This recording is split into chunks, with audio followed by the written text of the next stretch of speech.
नमस्कार मित्रांनो, मी श्वेता माझ्या आजच्या ब्लॉगमध्ये तुमचं मनापासून स्वागत करते। तर आजच्या ब्लॉगची सुरुवात सकाळपासूनच होत आहे। तर आता सकाळचे 9:30 वाजत आले आहे आणि मला स्वराचा डब्बा बनवायचा आहे। तर इथे मी चपात्या बनवलेल्या आहेत आणि तिच्या डब्यासाठी मला भाजी बनवायची आहे। तर मी तुम्हाला दाखवते आज तिच्या टिफिनला कोणती भाजी बनणार आहे ते। परवा मी मटकी भिजत घातली होती आणि काल मोड आणायला लावलेली। इथे पाहू शकता की ते छान असे मोड आलेत मटकीला। ही मटकी मला कालच बनवायची होती, पण काल मला हवे तसे याला मोड आलेच नव्हते, म्हणून म्हटलं आज बनवूया। तर हीच आमच्या दुपारच्या जेवणासाठी पण होईल आणि स्वराच्या टिफिनला पण बनवणार आहे। तर शौर्य सकाळीच गेलाय स्कूलला, तो 12 वाजेपर्यंत येईल। तर त्याला पण मी सकाळी मटकीची भाजी आणि चपातीच दिली, कारण त्याला डब्याला रोज पोळी भाजीच लागते। फक्त बुधवारी काय पण देऊ शकतो, काय पण म्हणजे पोहे, खिचडी, उपमा, असं पराठे, म्हणजे थोडंसं वेगळं देऊ शकतो। तर चला, मग जास्त वेळ न घालवता आता मी बनवून घेते नाश्ता आणि मटकीची भाजी। तर तुम्ही असा विचार करत असताल की टिफिनसाठी एवढा कांदा कशाला हवा, तर याच्यामध्येच मी आम्हाला दुपारची सुक्की भाजी पण बनवणार आहे आणि स्वराच्या टिफिनला पण मटकीची भाजी बनवणार आहे। तर स्पेशली मुली किंवा ज्या ताई असतात त्यांना कांदा चिरायचा कंटाळा असतो, पण मला भाज्या तसंच कांदा चिरायला फार आवडतो।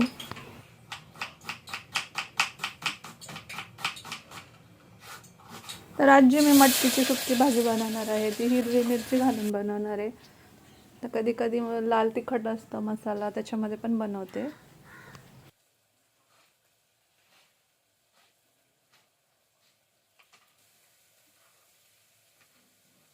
माझ्या चॅनलवर तुम्हाला माझं डेली रुटीन लाईफस्टाईल पाहायला मिळेल। तर चॅनलवर पहिल्यांदाच आला असाल तर सबस्क्राईब करायला अजिबात विसरू नका आणि माझे व्हिडिओ तुम्हाला कसे वाटतात ते कमेंटद्वारे नक्कीच कळवा।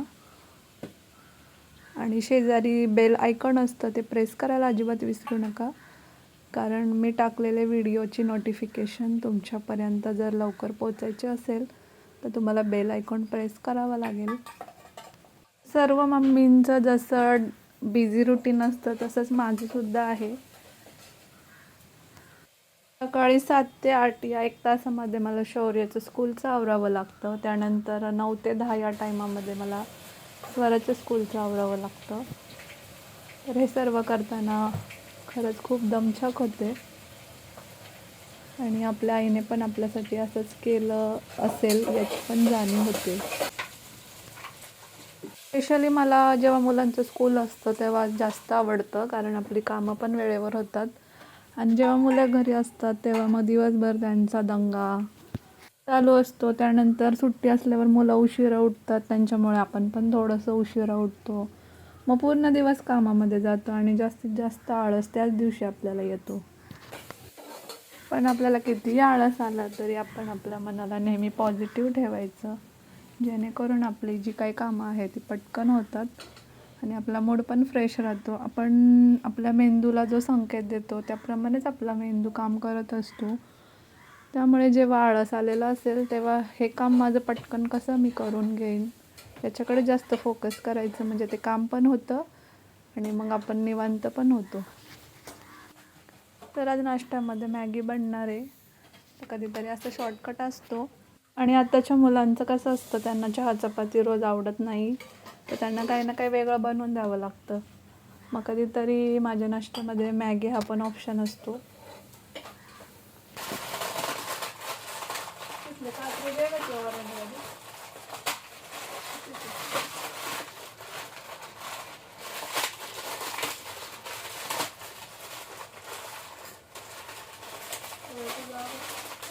प्रत्येक आईला नेहमी सतत भेडसावणारा प्रश्न म्हणजे सकाळी टिफिनला काय बनवायचं, आणि संध्याकाळी जो प्रश्न असतो तो म्हणजे मुलांचा होमवर्क झाला का नाही।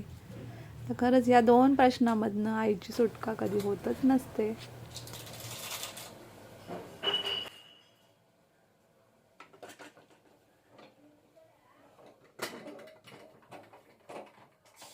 तर चला, इथं मटकीची भाजी आता होतीये, तोपर्यंत मी इकडं मॅगी पण बनवून घेते। कधी कधी मला एका गोष्टीचं फार आश्चर्य वाटतं की लग्नाआधी कधी किचन पण माहीत नसलेल्या मुली लग्न झाल्यानंतर एवढं सगळं कसं मॅनेज करायला शिकतात. खरंच हे प्रत्येक स्त्रीचे कौतुक करायचीच गोष्ट आहे. तर दुकानात मटकी आणायची म्हटलं की आपल्याला खूप सारे पैसे द्यावे लागतात. तशी घरीच आपण मटकीला मोड आणले तर माझे 2 ते 3 टाईमाचं तरी त्याच्यामध्ये होऊन जातं.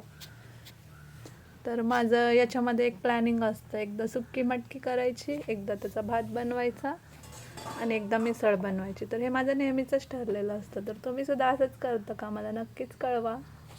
आणि नाश्त्याच्या अजून अशीच एक गंमत आहे, ती म्हणजे मी पूर्वी जेव्हा इडलीचं तांदूळ घरीच भिजवायचे तेव्हा माझं ठरलेलं असायचं, एक दिवस इडली चटणी, एक दिवस डोसा आणि एक दिवस आप्पे. खरंच आपल्याला कुठून या अशा एवढ्या भारी आयडिया सुचतात काय माहिती. पण संसारामध्ये ॲडजस्ट करायला शिकावं ते महिलांकडूनच, कारण त्या कुठे कसं डोकं चालवतील हे त्यांनाच माहिती असतं.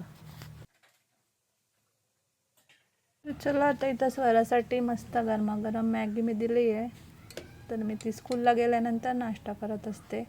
आणि मटकीची भाजी पण रेडी झाली आहे. तर फायनली स्वराचा डबा पण आता भरून झाला आहे.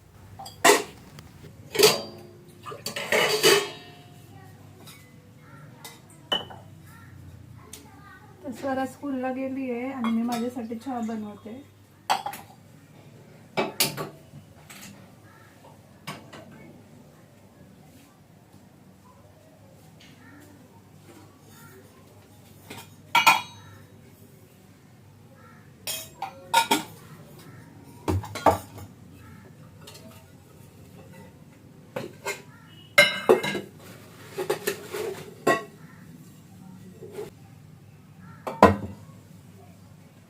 चला आता चहा झाल्यानंतर मस्तपैकी मॅगी आणि चहा असा माझा आजचा नाश्ता आहे. तर घर पूर्ण रिकामं झाल्याशिवाय आपल्याला ते व्यवस्थित स्वच्छ करायला सुद्धा मूड होत नाही. तर दोन्ही मुलं आता स्कूलला गेली आहे. म्हटलं चला आता पटापट घर आवरून घेऊया. असं घर वगैरे क्लीन झाल्यानंतर मग आपण नाश्ता करायला पण मला फार निवांत वाटतं. तर पटापट काम करून मी कधी निवांत होईन माझं याच्याकडे जास्त फोकस असतो. त्याच्यामुळे मी कपडे वगैरे सकाळीच पटापट धुवून टाकते आणि 11 वाजेपर्यंत माझी सर्व कामे झालेली असतात. त्यानंतर जो दुपारचा स्वयंपाक असतो तो मी 12:30ला सुरुवात करते. तर 1:15 तो होऊन जातो. तोपर्यंत शौर्य पण स्कूलवरून येतो. तर असं असतं माझं सकाळचं रुटीन. तर खूप धावपळीचं असतं.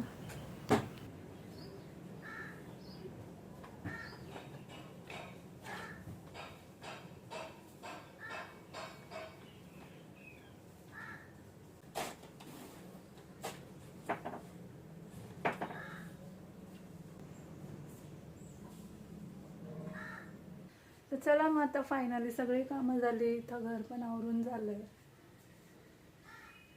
मुलं पण शाळेत गेली. शौर्य थोड्या वेळाने येईल.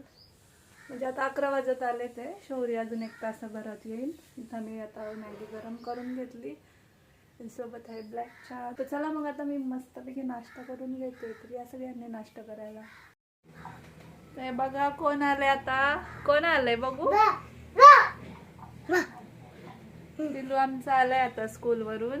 आणि स्कूल मधलं काय काय सांगतोय. काय सांगतो. टीचर बोलले की जर का उद्या गाणं पाठ नाही केलं ना मग कपाटात टाकून देणं. कपाटात. कुठल्या कपाटात. होय मग तुला तुझं झालं कपाट. होय. शौर्यांना संस्कृत श्लोक पाठांतराची स्पर्धा आहे. तर त्याच्यासाठी श्लोक पाठ करायला लावलेत. तर त्यांनी सांगितलं की टीचर बोलल्या जे पाठ नाही करणार त्यांना वरच्या कपाटामध्ये काय करणार टाकून देणं. होय. अजून टिफिन खाल्ला का. का तुला काय माहिती. म्हणजे टिफिन कोणाचा होता. माझा. मग माझे नव्हतं. मग कोणाचा होता. त्या तुळसाचा. तर चला आता शौर्याचं मस्तपैकी आवरते. त्यानंतर स्वयंपाक पण करायचा दुपारचा. अजून काय झालं शाळेमध्ये. काय काय सांगितलं. शौर्याचं गिरवाला दिलं. हा ना हे करत होय. तर शौर्याचं श्लोक पाठांतर पण घ्यायचंय. तर त्यांना 10 श्लोक दिलेत, त्यातले कोणतेही 2 पाठ करायला लावले. 2 हा मग त्यातले 2 पाठ करणार. तू करणार ना का कपाटामध्ये बसायचं? नाही करणार ना. तर शौर्याला आमच्या नाही आवडत कोणी असं पनिश केलेलं आहे ना. हं. तो चलो बाद में मिलते हैं, बाय बाय. बाय.